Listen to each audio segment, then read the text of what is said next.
इस मूवी की स्टार्ट में हम एक बोट को देखते हैं जहां पर कुछ ऑफिसर्स इन्वेस्टिगेशन करने के लिए आते हैं। वहां पर उन्हें किसी शख्स के शूज, कुछ डॉक्यूमेंट्स बरामद होते हैं,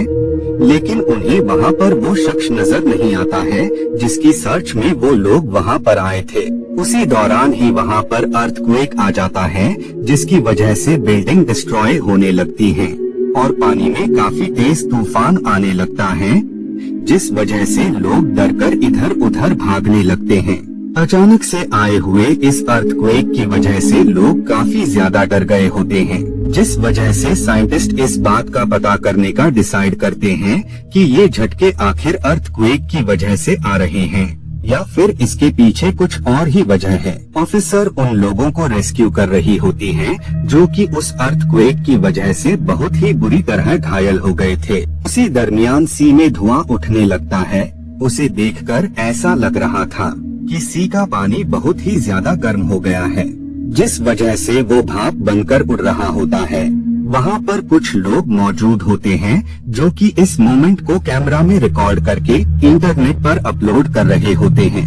इधर गवर्नमेंट के लोग और साइंटिस्ट इस बात पर बहस कर रहे होते हैं कि ये कोई आम अर्थक्वेक नहीं है, बल्कि ये सारे इंसिडेंट्स के पीछे कोई न कोई जीव मौजूद है। उसी दौरान उन्हें पता लगता है कि सी का टेम्परेचर काफी ज्यादा बढ़ गया है और इतने ज्यादा टेम्परेचर में किसी जीव का सरवाइव करना बिल्कुल नामुमकिन है। जिस पर साइंटिस्ट कहते हैं कि सी का इतना ज्यादा टेम्परेचर हो सकता है कि उसी जीव की वजह से ही बढ़ा हो जो कि सी में मौजूद है। उसी दौरान उन्हें न्यूज से पता लगता है कि सी से किसी जायंट से जीव की टेल बाहर आ रही है, जिसे देखकर ये लोग काफी ज्यादा खौफजदा हो जाते हैं और अब वो इस जीव को खत्म करने का डिसाइड करते हैं, क्योंकि अगर इस जीव को खत्म न किया गया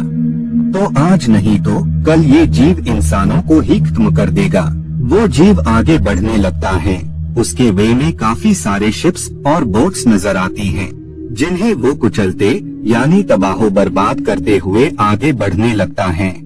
वो जीव साइज में इतना बड़ा होता है कि उसकी वजह से ब्रिज भी ब्रेक हो जाता है। ब्रिज के ब्रेक होने की वजह से काफी सारे लोग इंजर्ड हो जाते हैं और कुछ तो मारे जाते हैं। ये सब देखकर उन्हें कुछ भी समझ नहीं आ रहा होता है, जिस वजह से वहाँ पर मौजूद शख्स अपने एक दोस्त को वहाँ बुलाने का डिसाइड करता है, क्योंकि उसे इन सब चीजों के बारे में काफी अच्छी नॉलेज थी। अब उनके पास उस जीव के बारे में कोई भी इंफॉर्मेशन नहीं थी, जिस वजह से वो उस शख्स को लाने की परमिशन दे देते हैं। वो लेडी कुछ वीडियोस और फोटोग्राफ्स देखकर उन्हें बताती है कि सी में मौजूद ये जायंट जीव जमीन पर भी चल सकता है। उस लेडी की बात सुनकर वो इस बात को मानने से ही डिनाई कर देते हैं, क्योंकि उन लोगों को पूरा भरोसा था कि ये जीव सिर्फ पानी में ही चल सकता है, जमीन पर चलने का तो सवाल ही पैदा नहीं होता है। लेकिन कुछ दिनों बाद उस लेडी की बात सच होने लगती है, क्योंकि वो बहुत ही बड़ा और डेंजरस जीव सी से निकलकर जमीन पर आ गया होता है और वो वहाँ पर मौजूद हर चीज जो भी उसके वे में आ रही थी, उन सबको वो तबाहो बर्बाद करता जा रहा था। उस बड़े से जायंट क्रिएचर को देखकर लोग काफी ज्यादा खौफजदा हो जाते हैं, जिस वजह से वो खुद को उस जायंट से प्रोटेक्ट करने के लिए इधर उधर भागने लगते हैं। उस बड़े से जीव को सब कुछ डिस्ट्रॉय करता हुआ देखकर वहाँ पर पुलिस आ जाती है और वो लोगों को उस जीव से प्रोटेक्ट करने की हर मुमकिन कोशिश कर रही होती है। इधर गवर्नमेंट के लोग जब उस जीव को ऐसा करता हुआ देखते हैं तो वो उसे खत्म करने का ऑर्डर दे देते हैं, क्योंकि अगर उन्होंने इस जीव को खत्म न किया तो वो जायंट हर चीज को तबाहो बर्बाद कर देगा। जिस वजह से कुछ हेलीकॉप्टर उस जायंट मॉन्स्टर को खत्म करने जाते हैं,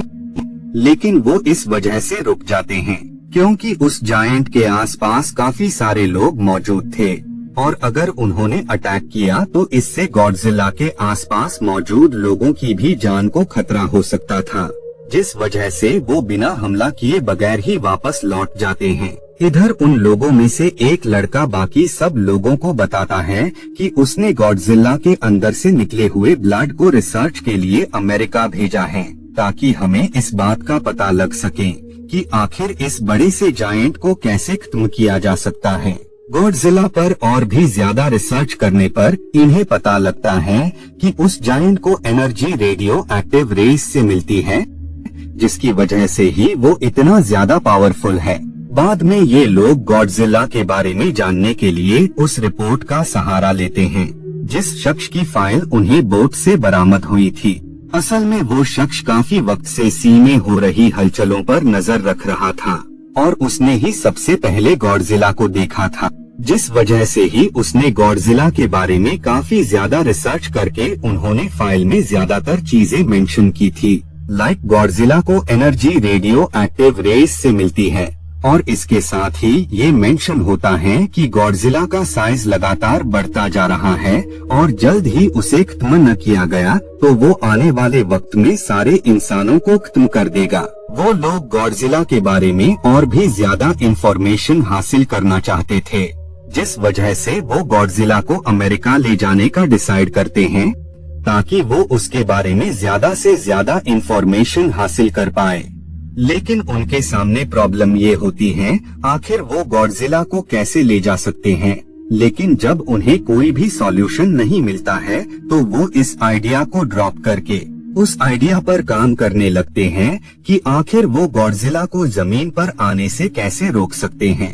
इधर हम कुछ लोगों को देखते हैं जो कि गॉडजिला को गॉड यानी ईश्वर का फरिश्ता मान रहे होते हैं, जिस वजह से वो लोग गॉडजिला को खत्म करने के खिलाफ थे, जबकि उन्हें इस बात का एहसास ही नहीं था कि गॉडजिला कितना ज्यादा डेंजरस है। वो अपने वे में आने वाले सारे ही लोगों को खत्म कर देगा, भले ही उसे कोई गॉड माने या नहीं। इधर गॉडजिला वापस से सी से निकलकर सिटी की तरफ बढ़ रहा होता है। इस बारे में जब गवर्नमेंट को पता लगता है तो वो सिटी में मौजूद सभी लोगों को अंडरग्राउंड में जाने का कहते हैं, ताकि जब वो गॉडजिला पर काफी खतरनाक वेपन्स मिसाइल से अटैक करें तो उस हमले में कोई भी इंसान मारा न जाए। बाद में आर्मी के लोग मिसाइल और वेपन्स से गॉडजिला पर अटैक कर देते हैं, लेकिन उन अटैक से उसे कुछ भी नहीं होता है, जिस वजह से वहाँ पर अमेरिका की आर्मी आ जाती है और वो गॉडजिला पर काफी खतरनाक वेपन से अटैक करते हैं, जिसके चलते गॉडजिला को तो कुछ भी नहीं होता है, लेकिन इससे पूरे सिटी की लाइट चली जाती है। लेकिन इसके बावजूद भी वो लोग नहीं रुकते हैं और वो गॉडजिला पर लातदार अटैक्स कर रहे होते हैं, जिस वजह से गॉडजिला काफी ज्यादा इंजर्ड हो जाता है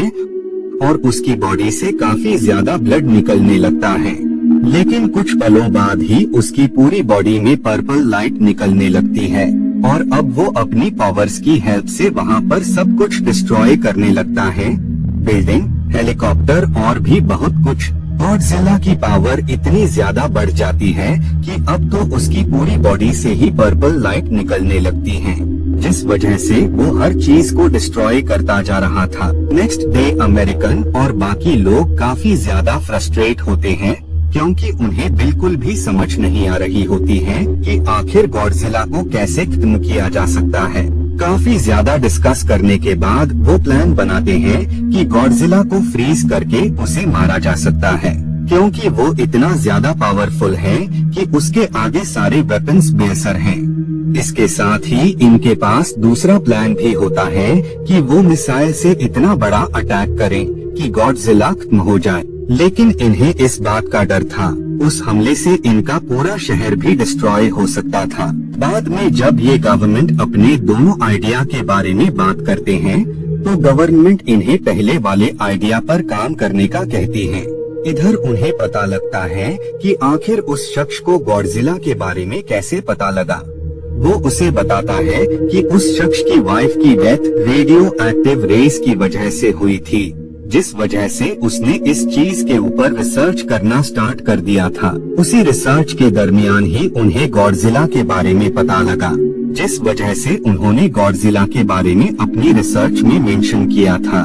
बाद में जब उन्होंने इसके बारे में सबको बताया तो लोगों ने इनका मजाक बनाना शुरू कर दिया था, जिस वजह से वो अपनी रिसर्च को दरमियान में ही छोड़कर कहीं पर चले गए। इधर अमेरिकन गवर्नमेंट उन लोगों को बताती है कि तुम्हें जल्द से जल्द उस चैम्बर को रेडी करना होगा, जिस चैम्बर में फ्रीजिंग गैस भरी हुई है, और अगर वो दिए हुए वक्त पर उसे रेडी नहीं कर पाए तो वो गॉडजिला पर मिसाइल से अटैक कर देंगे, फिर चाहे इसमें जापान का कितना ही नुकसान क्यों न हो। लेकिन वो लोग टाइम से पहले ही उसे पूरा कर लेते हैं और अब वो बस गॉडजिला का वेट कर रहे होते हैं।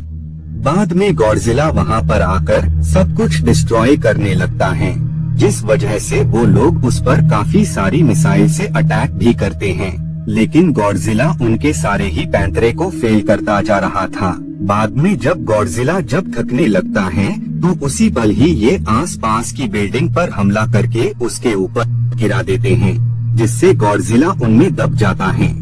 बाद में ये लोग गैस को उसके अंदर डालने लगते हैं, लेकिन गॉडजिला वापस से खड़ा हो जाता है, जिस वजह से वो सारे ही बुलेट ट्रेन से एक साथ उस पर अटैक करते हैं और बाद में वो गैस को गॉडजिला की बॉडी में डाल देते हैं, जिससे गॉडजिला फ्रीज हो जाता है और बाद में उसकी मौत हो जाती है। इसी के साथ ये मूवी यहीं पर एंड